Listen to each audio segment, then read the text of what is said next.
ناحیه فرخار. ناحیه فرخار یکی از ناحیه‌های ولایت ختلان جمهوری تاجیکستان بوده. آن یکی از ناحیه‌هایی است که جهت سیاحی یعنی رشد سیاحی و هنرهای مردمی در اینجا خیلی خوب به نظر می رسد و این مکان تاریخی است. این ناحیه سال 1930 تأسیس می یابد و آن از 10 جماعت عبارت است.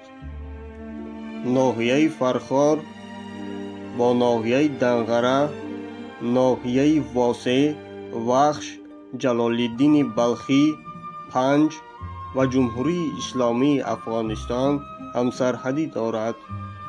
ناحیه مذکور 183,000 اهالی دارد. صاحب استقلالی کشور محبوبمان به ناحیه فرخار نمادی تازه بخشید.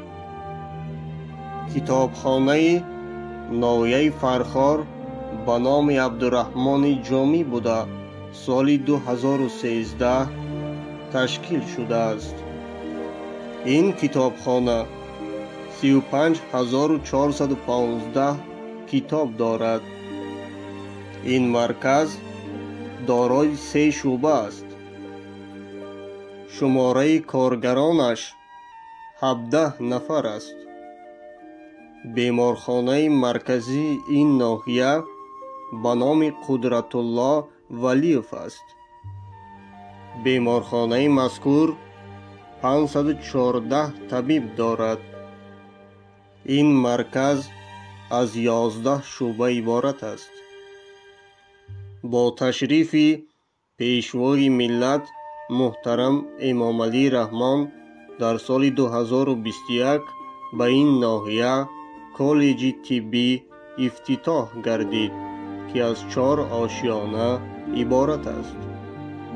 این ناحیه در عصرهای میانه هم بخشی از خوتلان بود. آثار شورتیپه یادگاری عصر میانگی این ناحیه می باشد. در آثارخانه ناحیه فرخار زیاده از 866 نگاره ها محفوظ نگاه داشته می شوند. این آثارخانه نخست سال 1993 تشکیل شده است و سال 2010 به بنای نو می کوشد. فعالیت رسمیش باشد در سال 2013 بود که 13 کارگر دارد. بعضی از خمهای این آثارخانه تاریخ 4000 ساله دارد.